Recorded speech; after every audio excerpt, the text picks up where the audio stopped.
Olá, todos sejam muito bem-vindos ao Noar Podcast. Esse que é um podcast mesmo para estudantes, recém-formados, profissionais e todas as pessoas que têm interesse em arquitetura e planeamento físico. E hoje, como primeiro episódio, eu tenho a honra de estar aqui com o professor Roberto, né?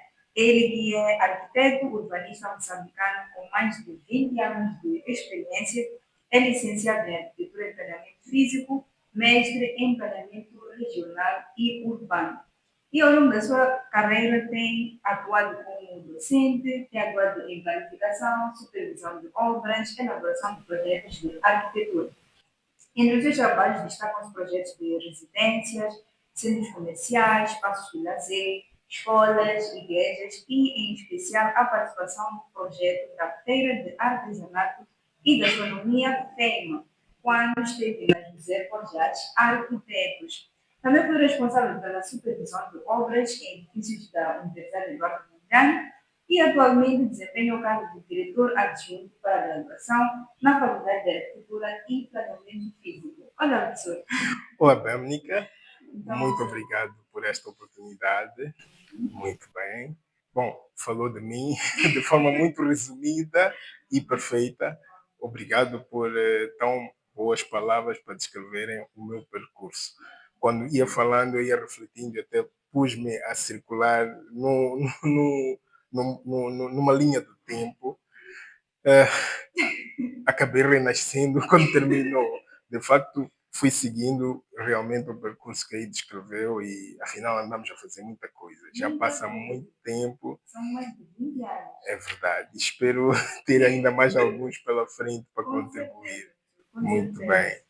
Então, o tema de hoje, o tema escolhido para o nosso primeiro episódio, é um tema que eu acho que é dúvida de muitas pessoas que trabalham nessa área de arquitetura e planeamento físico.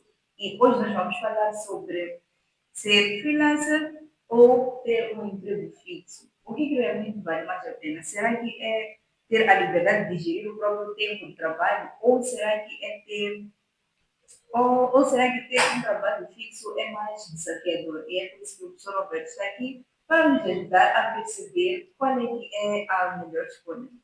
Então, para nós começarmos, professor, eu gostaria de saber o que o professor acha? Acha que, tendo em conta o panorama atual da arquitetura, o senhor acha que o que é melhor? É seguir como freelancer, ter a oportunidade de escolher os nossos horários, ser os chefes de nós próprios?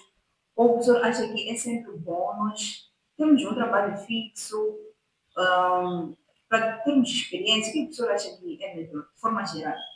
Muito bem. Muito obrigado, Bélmica. De facto, é uma questão muito pertinente, principalmente para quem está a começar a carreira e para nós que também já estamos na carreira, provavelmente seja uma forma de reinventarmos-nos e voltar a pensar no que efetivamente queremos fazer. Mas, de facto, nós estamos numa profissão cujo mercado sempre oferece oportunidades. Mas deixa-me dizer que isto depende muito do perfil de cada pessoa ou de cada profissional, enveredar por uma ou por outra via. Ambas têm benefícios, logicamente, mas também têm as suas desvantagens e dificuldades, desafios, acima de tudo, que é assim que se diz, de forma politicamente correta. Então, nós normalmente achamos que, se calhar, estar como freelancer possa ser mais produtivo em várias vertentes, principalmente a financeira, mas há momentos bons e há momentos maus. De facto, o grande mote que deve acontecer é eu tenho que estar a fazer aquilo que gosto, acima de tudo, e praticar a profissão para a qual nós nos formamos e garantir que isto traga resultados em benefício da sociedade, mas acima de tudo também benefício pessoal, para que possamos crescer. Então, no fundo, sem me alongar muito, porque essa conversa de facto ainda tem muito suco para fornecer, tudo começa efetivamente daquilo que nós decidimos, queremos dar e contribuir e como é que nós queremos aparecer no mercado. Obviamente que toda e qualquer escolha que fizermos nesse sentido vai dar-nos efetivamente esses desafios que eu mencionei anteriormente e permitir que a gente possa efetivamente fazer esta contribuição à sociedade. Muito bem, professor. E realmente o professor falou de uma coisa que é muito importante, é estamos a fazer algo que nós gostamos, ou seja, estamos a fazer algo pelo qual nós nos sentimos à vontade, porque não vale a pena só estudar para depois contribuir para a sociedade se nós mesmos não nos sentimos realizados, vamos assim dizer. Isso é importante. Muito bem. Então, indo, temos a certeza de que esse episódio vai ser assistido por tanto profissionais assim como estudantes do primeiro ano, por exemplo. Absolutamente. E uma coisa que nós vemos aqui na faculdade é que, enquanto estudantes, alguns começam a trabalhar, tem estudantes que, os estudantes são diferentes, né? Sim. Tem estudantes que começam a trabalhar por necessidade, porque precisam mesmo. Tem estudantes que vão trabalhar porque precisam da experiência, ou porque, pronto, vê os colegas também a trabalhar e acabam indo trabalhar.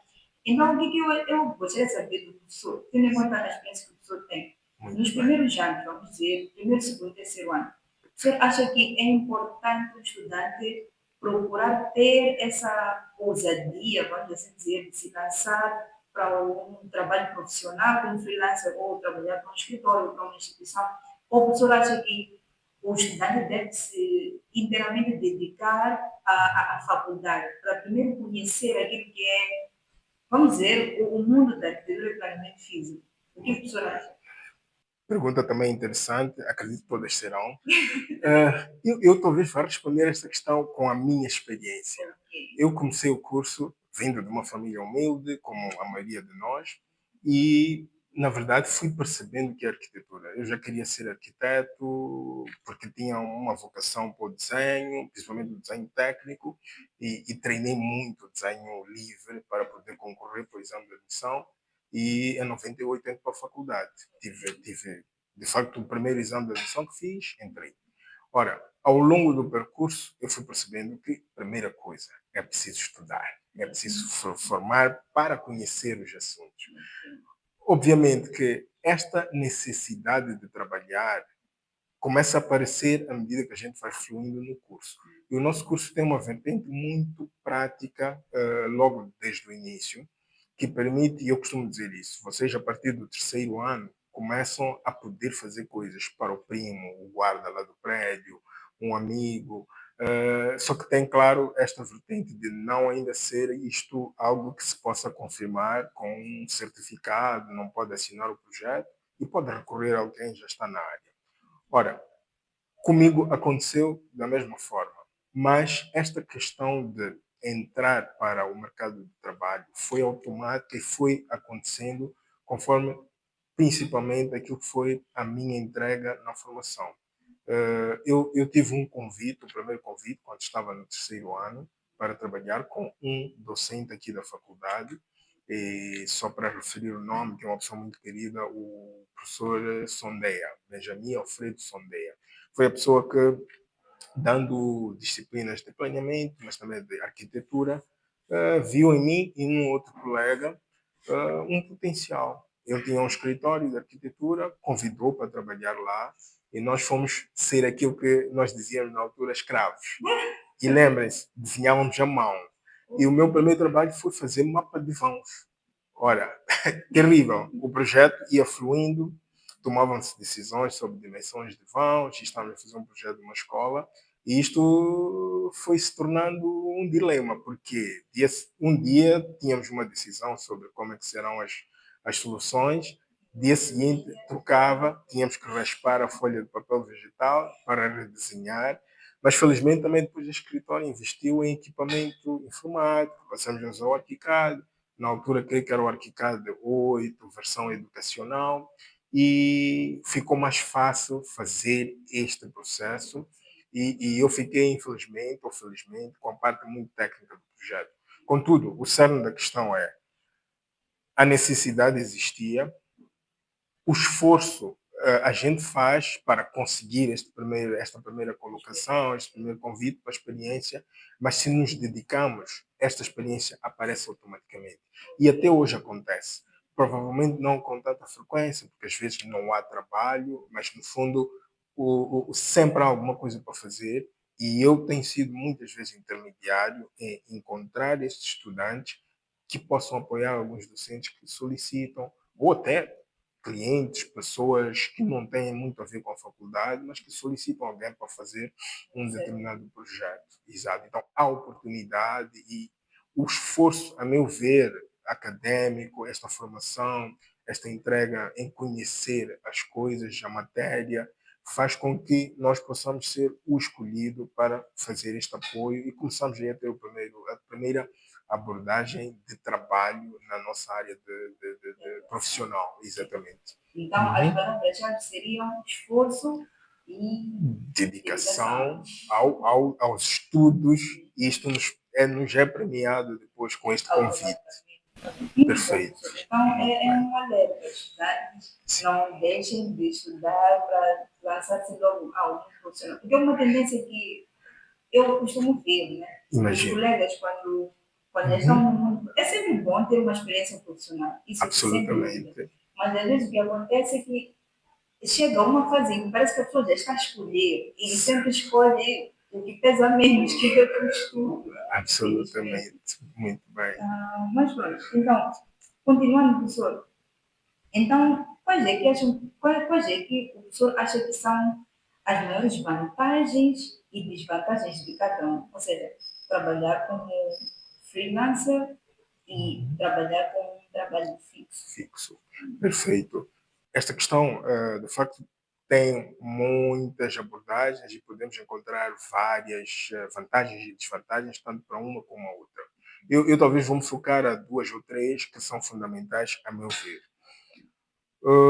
O primeiro aspecto que nós podemos ter em conta e que roça qualquer um em termos de sobrevivência ou vivência é a questão financeira. Sim, Eu acho que as duas dão-nos esta possibilidade. Contudo, se nós temos um emprego fixo, e reparemos que o emprego fixo pode ser no Estado, que na nossa realidade moçambicana costuma ser o empregador mais, diríamos, mais seguro. sim. Exato. Pode ser no Estado, mas também pode ser no privado. Eu posso trabalhar para a Bélgica como arquiteto, a Bélgica tem um escritório, eu posso trabalhar para si. Mas também posso efetivamente estar como freelancer, como disse, que é eu trabalhar para os meus clientes. Trabalho para mim e faço efetivamente o meu pão no final do mês. Ora, se eu estou a trabalhar para alguém, eu tenho esta possibilidade de ter um salário fixo, mas se calhar não é um salário ideal. E o salário ideal eu tenho de fazer, eu posso fazer. Quando estou no privado, isso pode ser um benefício, ou no emprego fixo, diríamos, não necessariamente no privado, eu posso ter benefícios, por exemplo, de saúde, seguro, questões de assistência médica medicamentosa. Estes aspectos são fundamentais, que as pessoas crescem, criam família e precisam efetivamente desta segurança. Quem sabe até alguém pode ter o direito a ter um carro, uma casa, dados por esta instituição ou esta empresa onde trabalha. Então, cria uma série de seguranças sociais também que são fundamentais. Outra questão é, de facto, oportunidades de crescimento. Estas oportunidades de crescimento são normalmente dadas numa perspectiva de beneficiar aquela instituição ou aquela empresa onde nós trabalhamos. Não são sempre na nossa perspectiva. Com alguma sorte, nós até podemos fazer com que tudo seja decidido com base naquilo que nós gostamos que seja a nossa visão ou o nosso objetivo, contudo, parte de tudo desta instituição. Ah, Sendo freelancer, eu posso fazer 10 projetos no mesmo mês. Depende do meu esforço e o resultado financeiro que eu vou produzir pode ser muito maior do que aquele que é fixo naquele mês. Mas, contudo, temos depois um problema. Se eu não tenho nem sequer um, o mês seguinte é zero. Não consigo nenhum rendimento. Então, esta insegurança começa a surgir porque não produzi. Exato. Mas depois tem outras questões. Eu controlo o meu tempo, faço as minhas férias e organizo-me numa perspectiva de vou trabalhar 6 meses, vou passar 6 meses nas Bahamas, de férias, e não encontrar nenhum tufão por lá, é verdade, calhar na época melhor, e por aí fora. Então, estas eu poderia colocar como vantagens e desvantagens muito sumárias destas duas vertentes. Mas sim, o importante é que, de ambas as formas, a gente possa contribuir para o melhor da nossa sociedade. E como eu costumo dizer sempre, intervindo de tal modo que nós possamos ajudar aos que podem pagar, mas também aqueles que não podem pagar, o obrigado deles ser tão valioso quanto US$ 1 milhão na conta. Exatamente, isto é importante. Pois. E essa é uma das visões Uhum. que os professores sempre nos passam. E nós temos, Perfeito. somos arquitetos a partir do momento que somos capazes de fazer um projeto, tanto para quem tem possibilidade de pagar, mas também para quem tem possibilidade de não pagar. Exatamente, é verdade. Isto é fundamental, porque é o lado social que vem ao de cima. Eu lembro de uma, isto é um parênteses, provavelmente, espero que não crie problemas. Fica à vontade. Houve uma visita do antigo Presidente da República, Sua Excelência Presidente Filipe Jacinto Nunes, ao UEM. E ele fez uma visita a uma exposição que nós tínhamos feito ao UEM, portanto, ali à volta do centro, como é que se chama, este Centro Cultural Universitário. E foi passando pelos espaços de exposição e quando chegou ao nosso, ele fez um comentário. Os arquitetos cobram muito caro. E eu lembro da minha resposta ter sido, não, excelência, depende. Não houve tempo para depois dizer depende de quê, mas de facto é isto mesmo. Quando é possível pagar, pagam-se e cobra-se aquilo que efetivamente tem. Mas depois faz-se o equilíbrio com este lado que é mesmo social, de dar ao próximo a mesma solução, com a mesma qualidade, sem efetivamente receber uma remuneração monetária, vamos dizer assim. Agora eu fiquei curiosa da tua primeira resposta. Depende de quem. Depende efetivamente de quem é que está a fazer esta solicitação. E é aquilo, nós temos que ser capazes de perceber que isto tem um custo, a pessoa pode pagar, e eu vou avançar e vou cobrar aquilo que é justo. E o que é justo numa arte? Nunca recebemos exatamente aquilo que é justo, porque nós fazemos arte. Nós tornamos os sonhos das pessoas em realidade e traduzimos isso para o papel. E às vezes até vamos mais além do que a pessoa efetivamente tinha sonhado. Exatamente. Então, isto não tem preço, não tem preço, mas temos que cobrar. E o equilíbrio realmente é aquele que não vai poder pagar, nós temos que dar exatamente o mesmo. Eu tento fazer isto até hoje, pelo menos não estou a cumprir na íntegra, mas sempre que tenho uma oportunidade, eu ofereço projeto. Eu ofereço projeto. E sem discutir. Exatamente. Alguém há de pagar um dia e se calhar aquela pessoa vai me trazer um cliente que paga por ele e por outros projetos. É verdade. Isso que tu falou agora é bem verdade. Às vezes nós nos limitamos a não aceitar clientes que não pagam simplesmente porque não vai pagar. Mas se calhar aquilo é uma oportunidade e aquele mesmo que não paga pode trazer muitos mais. E acima de tudo, aprendizado também, conhecimento, Sim, troca de experiências. Porque repara que estas pessoas muitas vezes até são as que mais se, diríamos, participam no projeto. Elas se entregam na resolução do problema que elas trazem. Exatamente. Muito bem. Isso é muito bom. Então, nós estivemos a falar sobre os estudantes dos primeiros anos, agora indo para os estudantes já finalistas. Né? Vamos considerar o quarto ano, quinto ano, aqueles que já estão no TCC, que é o trabalho de combinação de curso. Muito bem. Então, como é que o professor acha que estes estudantes podem se preparar para ir ao mundo profissional e, digamos, ter sucesso, estar preparado? Porque uma coisa que os professores sempre nos dizem ao longo das aulas é que nós não podemos só nos firmar só no que aprendemos na faculdade, né? Aprendemos a ser arquitetos, mas aquilo não é tudo, é só uma parte. Quando vamos para o mercado de trabalho, é aí onde temos a realidade, né? É aí onde temos o que é ser arquiteto de verdade. Então, como o professor acha que esses estudantes podem se preparar de forma que cheguem no mercado de trabalho e as coisas corram bem, né? Perfeito. Sim, isto é um desafio e todos os dias, quando nós saímos de casa como docentes, a ideia é vir cá e contribuir para que vocês saiam como profissionais. Ou seja, o primeiro projeto não seja um desafio de perguntarmos a nós mesmos, ou este arquiteto recém-formado, perguntar, pô, por onde eu começo? Ele já deve ir ao mercado sabendo por onde começar. Então, no fundo, como eu disse, o nosso curso é focado exatamente nisto. Colocar o estudante a perceber como fazer efetivamente aquilo que vai ser o seu ponto de cada dia, quer na área da arquitetura, quer na área de planeamento físico ou urbanismo. Ora, o grande desafio, efetivamente, é nós assumirmos isso quando somos estudantes e percebemos que não, eu estou capaz de fazer. Mas o que é que permite isso? São aqueles desafios do dia a dia. Cumprir com as entregas, nada de procrastinação, cada dia que vocês têm uma conversa com o docente, de projeto principalmente, é numa perspectiva de assimilar aquilo que se está a dizer e passar para a fase seguinte, ou seja, o projeto tem que ser feito todos os dias até entregar. Mas também nós temos que saber onde parar, como parar com o projeto.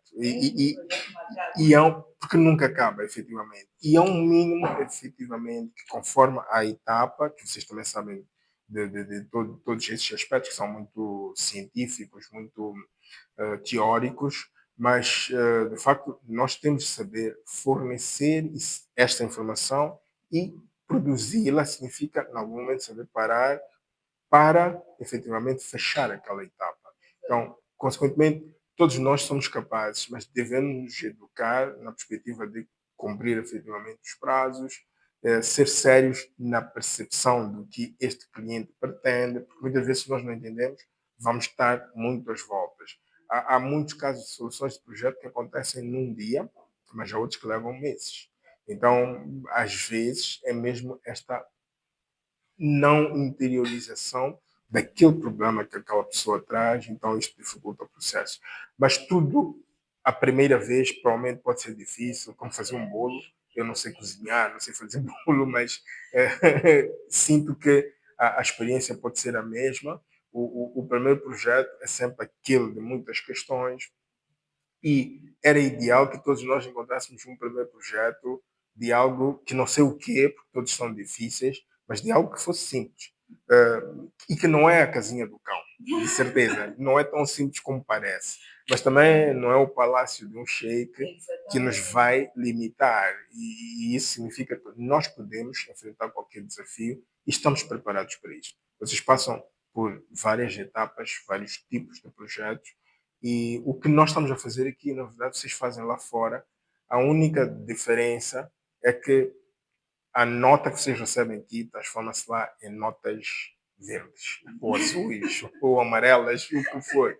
Dinheiro, portanto. Então, isso provavelmente torna a coisa mais desafiadora.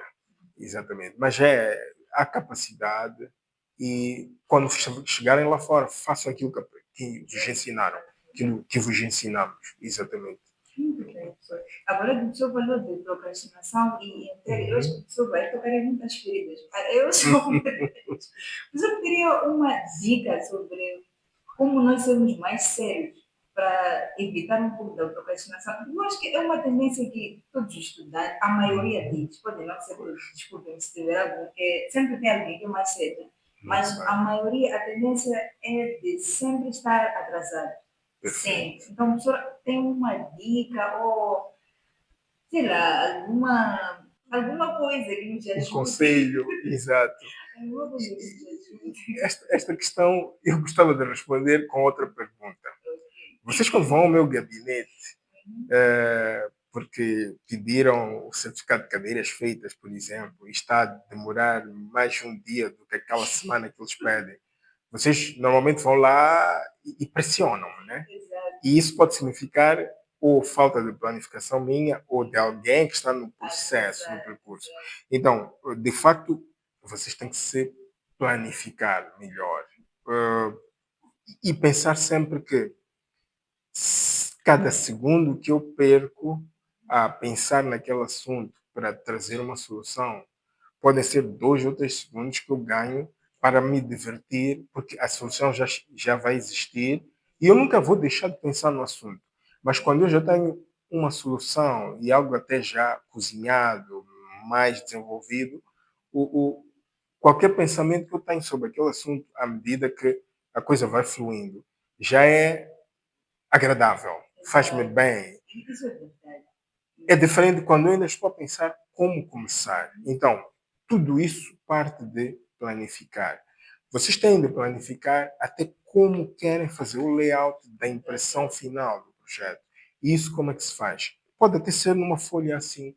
Eu faço um esquema e digo, a minha folha é A5 porque está na minha mão, mas a folha vai ser A1 ou A0 e eu quero organizar assim.